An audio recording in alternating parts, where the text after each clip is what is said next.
Hey, Chucky? Yeah, I'm really glad we're friends. Me too, Tommy. Welcome to MsMojo, and today we're counting down our picks for the very best BFFs in animated TV shows. While best buds can definitely be found in family, in the interest of narrowing down our selection, we'll be sticking to non-familial friendships. Minor spoilers ahead. Well, a brother is a brother, but I couldn't have asked for a better one than Ferb. You know what I mean? Number 20, Alex, Clover, and Sam. Totally Spies. Yo! What's with the random fiesta? I don't know. Maybe Deer's helping us celebrate our shopping success. In the arsenal of cartoon trios, Alex, Clover, and Sam are one of the most iconic. There's also a good chance they take the crown for the most fashionable. When you attend school, work with, and live with the same two people, there's no question about the bond you form. Check us out! We still live together! How awesome! More like pathetic. I mean, hello, 30-something and still single? These girls are as close as can be, working like a well-oiled machine in nearly everything they do. While their distinct personalities can sometimes lead to the occasional spat, their unique traits are more often than not what makes the friendship and work partnership so solid. Each girl brings their own strengths to the table, leaving few ventures the team can't accomplish. Now how do we bring it down without getting pummeled or messing up our dunes? We go for the old triple bungee lasso maneuver. Safe and hair-friendly. Good thinking, Sammy. Number 19, Anne Boonchoy and Sprig Planter, Amphibia. No, 200 coppers. No, 600 coppers. I will pay 90,000 coppers. And you have 2 coppers. Possibly one of Disney Channel's most underrated cartoons, Amphibia follows Anne Boonchoy, a teenager who gets stuck in a world full of anthropomorphic amphibians. She's taken in by the planters after being discovered by Sprig, a 10-year-old pink frog. You're not a beast at all. You're a hero. An ugly, ugly, ugly hero. Despite all the things they don't have in common, humor, bravery, and acceptance appear to transcend trivial things like species and homeworlds. The two form an unbreakable connection, not just when they need to protect each other from threats, but in the mundane moments too. Can you miss someone you never actually knew? That's silly. I mean, of course you can't.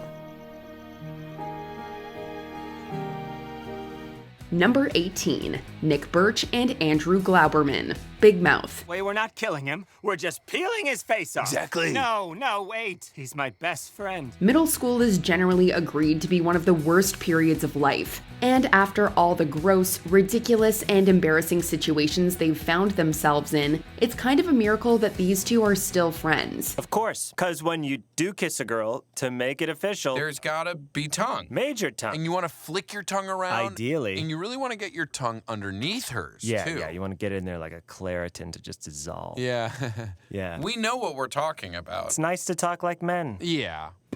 As dysfunctional as they can be, Nick and Andrew's friendship is marked by moments of deep emotional support. If Nick's still friends with Andrew after all the times he's let his hormones get the best of him, and if Andrew is still friends with Nick after every selfish, uncalled for thing he's done, then their friendship can survive anything. I guess I'll go first. Typical Nick, putting himself first. Typical Andrew playing the victim. Oh, yeah? Number 17, Harley Quinn and Poison Ivy, Harley Quinn. Honey, you forgot your lunch, so I thought it would be like sexy if I did a crime and then you and the Bat Fam showed up. Aw, I'm at the LOD with your lunch. Oh. God, we're cute. Although Harley and Ivy ultimately become romantically involved, the reason their relationship works in the first place is because of the strong foundation of friendship they built beforehand. Harley went to Ivy when she needed a voice of reason, and Ivy could always count on energy and loud support from Harley. You helped me. I can be around people now. I hate it, but I can do it without vomiting. Harleen Quinzel was the only doctor who ever got through to me. As these characters grow and make each other better, their bond only ever strengthens. Even through the rough patches. Rooted in mutual support, this is a connection fueled by the effort to understand each other and the promise to always keep trying to be better. They don't tell their one true queen their devilish schemes? Who's disrespecting you? I will kill them! Oh, that's so sweet. If we're gonna make our new jobs work, we do need to establish some boundaries. Number 16, the 16 Crew, 16. Dude!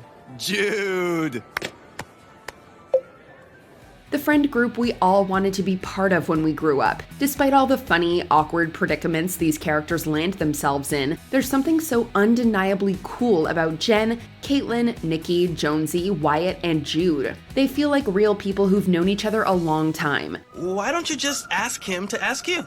Duh, if I ask Benj to ask me, then he isn't asking me, I'm asking him. Not if he asks you after you ask him to ask you. But if I ask first, that makes me the asker, not the askee, regardless of him asking me after I ask. Okay, I'm asking you both to stop before I hurt one of you. No one feels the need to impress anyone else, and they're always candid about what they're thinking and how they're feeling. As Friends taught everyone, 6 is a nice number that works well for exploring different combinations of interactions, with the best episodes almost always resulting in strengthening ties between the most different personalities in the group.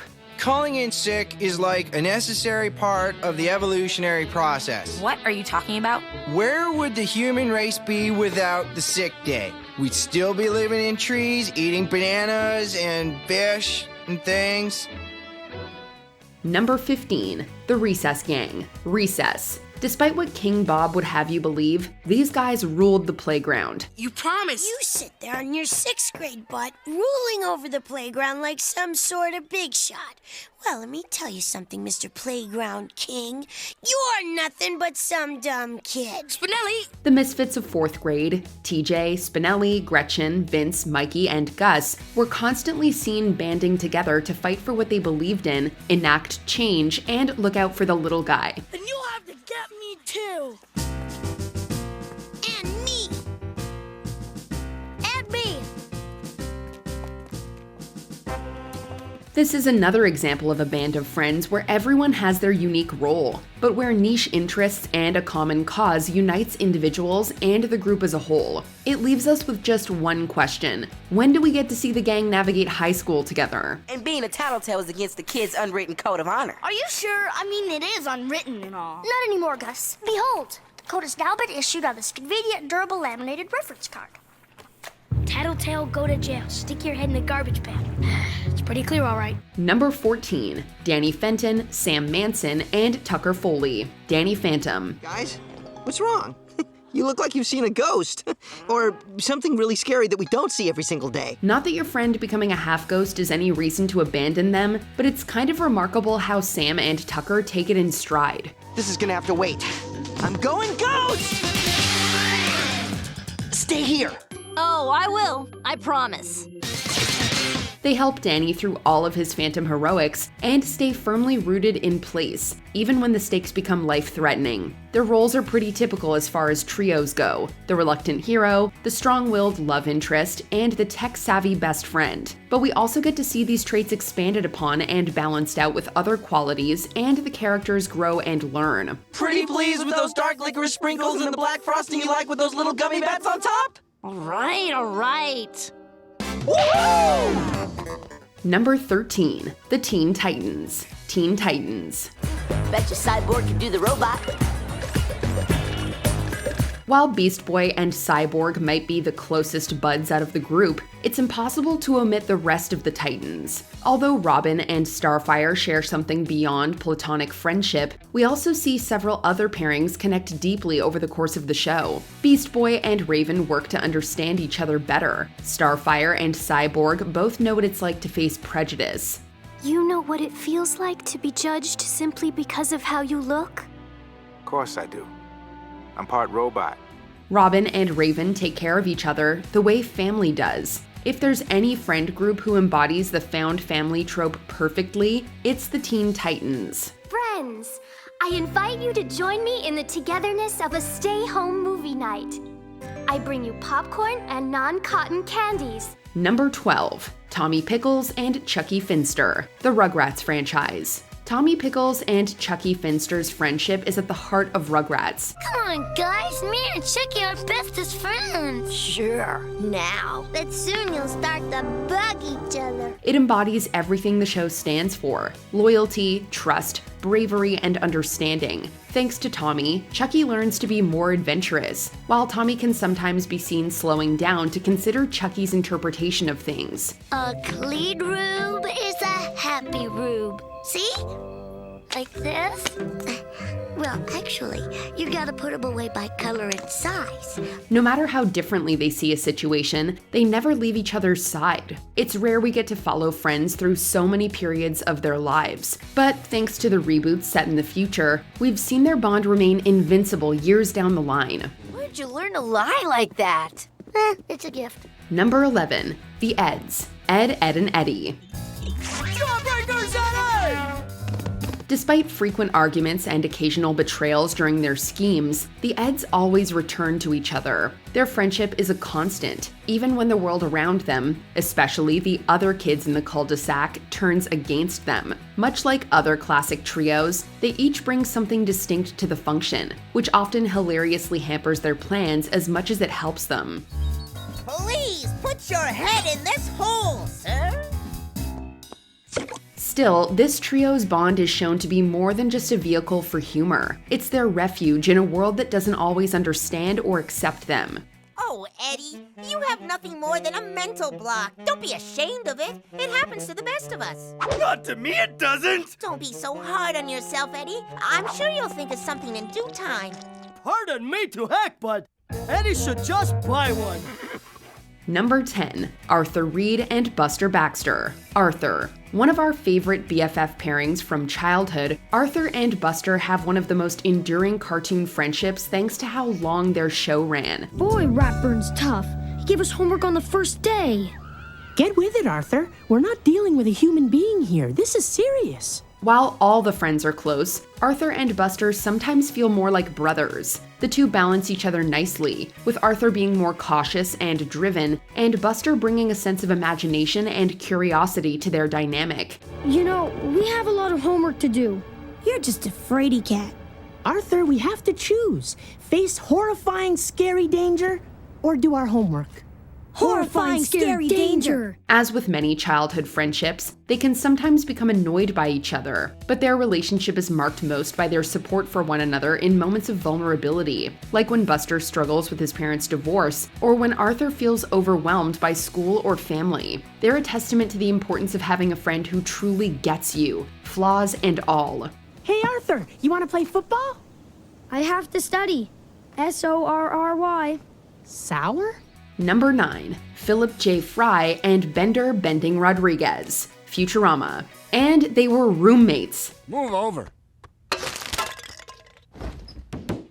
A key element of Futurama, the bond between Fry and Bender is as unlikely as they come. Fry is rather naive and optimistic, while Bender is hedonistic and morally dubious at best. And yet, they just work. Fry's unwavering loyalty softens Bender, while Bender is often seen protecting Fry. I can't believe they threw me out like that. I must have been really acting like a jerk.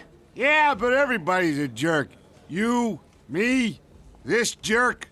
That's my philosophy. Their living situation is hilariously chaotic, reflecting their unconventional dynamic. Bender doesn't need most of the comforts of human life, while Fry adapts to Bender's robot-centric habits. This place just doesn't feel like home. It just isn't cozy. I can barely move. It's perfect! This is a friendship frequently as heartwarming as it is unnerving. It shows us things don't have to be perfect to be meaningful. Really? That would be great! You sure I won't be imposing? Nah, I've always wanted a pet. Number 8, Beavis and Butthead. Beavis and Butthead. We need something with a lot of ingredients, like sour cream and salsa pork rinds. Sour cream and salsa pork rinds? Where? Per the title, the relationship between Beavis and Butthead is the cornerstone of this beloved adult animated sitcom. A crass portrayal of friendship between teenage boys, their rapport is defined by shared immaturity, a penchant for mischief, and an enduring loyalty to one another. It's like they kind of remind me of myself. Yeah, right. You remind me of, like, Urkel. Shut up, butthead! They're best friends who enable and amplify each other's stupidity, creating hilariously chaotic and absurd predicaments. It never matters that they're outcasts because they're outcasts together. While they may not be two of the brightest on our list, they're definitely some of the most entertaining. So which of your duties there do you like the most? Beavis likes all his duties. Number 7. Kim Possible and Ron Stoppable. Kim Possible. Okay, type in kimpossible.com. Loading. Kim Possible. She can do anything. Yeah, you know, it sounds a little braggy. It's like a commercial, Ron. Best friends since childhood, Kim and Ron have always pretty much only had each other. They're best friends, neighbors, world-saving partners, and eventually a romantic couple. This is some soulmate stuff right here. Thanks. No big. Wrong. Very big. I can always count on you. While they do befriend others, the bond Kim and Ron share is something special. While Kim may be the overachiever of the two, Ron is her rock. Well, it'll be tricky, but doable. You really think so? Ron, I couldn't save the world without you. Okay, now, see, you're just overdoing it. Their personalities complement each other well, with each bringing out the best in the other. These two are a perfect match in every way. It's no wonder they were one of the first pairings we ever shipped. Number 6. Mordecai and Rigby. Regular show. Make this quick. I don't want people to think we're holding hands or something. Just spin. Mordecai and Rigby are far from always being good friends to each other, but that's why we appreciate the depiction of their connection. You're jealous. What? No, I'm not. Dude, you're just jealous because I made her laugh and all you do is sit like this. They make bad decisions, they become obsessed with their own self-interests, they hurt each other, but they always come around in the end and attempt to make amends. There's a lot to love about the companionship they form living and working together at such a developmental stage of their lives. The challenges they ultimately face through the series' run makes it clear that, no matter how far they may drift, they'll always be there for each other.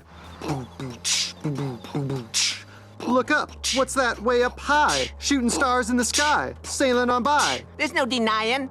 The stars be shining. As the heavens are aligning. Shine, shine, shine, shine, shine, shimmy, shine. Number 5. Fred Flintstone and Barney Rubble. The Flintstones. Does it get any more iconic than these guys? Perhaps the most quintessential of all cartoon camaraderie, Fred and Barney paved the way for what adult male friendships in animated media looks like today. Their bond reflects the classic sitcom dynamic of two best friends who are as much partners in mischief as they are pillars of support for one another.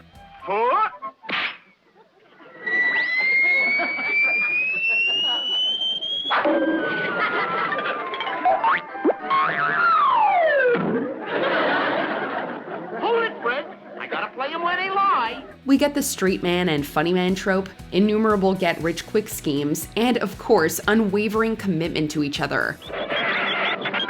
What do you say now, pretty boy? What do I say? No matter what they're up to, Fred and Barney's bond is at the heart of the humor, and heart of the Flintstones. Just keep your eye on the ball, Barney boy.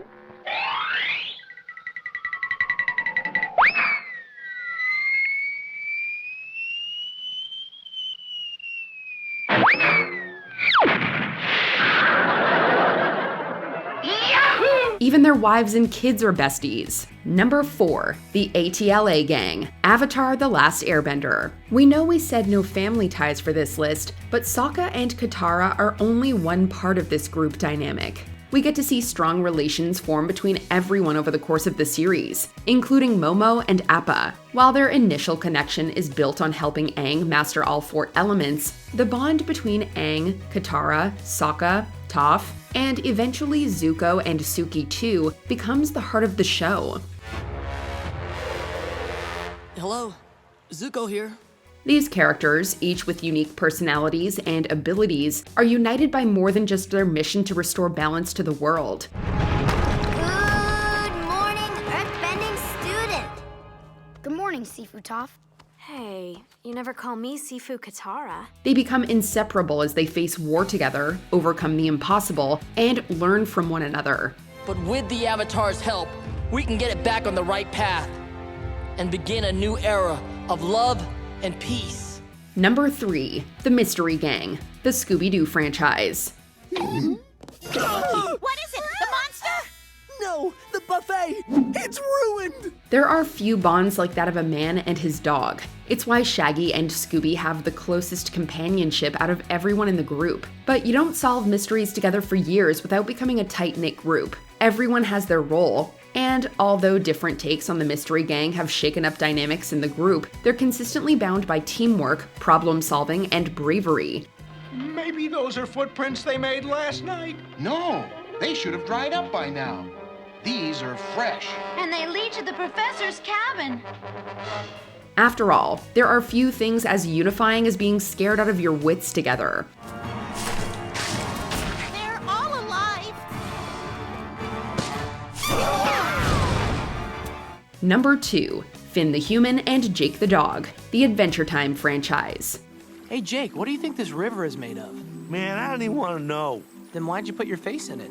Because I'm the figurehead. These are a pair of friends where we simply can't imagine one without the other. With a relationship marked by good times, daring adventures, and the call to always do the right thing, Finn and Jake are the heroes we love to root for. Their interactions are always fun, and it doesn't take long before they start to seem more like brothers to us. It's okay. This is where I'm supposed to be. No, that is not what's supposed to be. We're supposed to eat the 50-flavored ice cream together. They always seem to know what the other needs, and they're constantly seen putting the other before themselves. Jake, let me go! Finn, don't do anything stupid! I can't help it, man! I'm all about stupid! No matter what they face it together. And that is the heart and soul of Adventure Time. Before we unveil our top pick, here are a few honorable mentions. Mac and Blue, Foster's home for imaginary friends. Their bond is anything but imaginary. And all this miserable kid has to look forward to in his crummy little life is me, his best buddy Blue. Rocky Squirrel and Bullwinkle J. Moose, The Rocky and Bullwinkle Show. Rocky's quick thinking and Bullwinkle's good-hearted antics always see them through their adventures. Hey, Rocky, watch me pull a rabbit out of my hat. But that trick never worked. This time for sure. Presto! Well, I'm getting close. Clark Kent and Jimmy Olsen, My Adventures with Superman. It's nice to see a version of this friendship where Clark doesn't keep a secret for so long. Wait, what? You know? Since when? We've been roommates since freshman year. The day I met you, you ripped the handle off of the door, then tried to play it like the screws had just come loose. I mean, it could have been the screws. The handle was ripped in half! Reagan Ridley and Brett Hand, Inside Job. Bregan for life. Ho, there she is. Hey, partner. It's my second week and my third can of Axe body spray. Steven Universe and Connie Maheshwaran, the Steven Universe franchise. Connie kept him grounded and Steven helped her confidence. So, what I was trying to say was, come dance with me.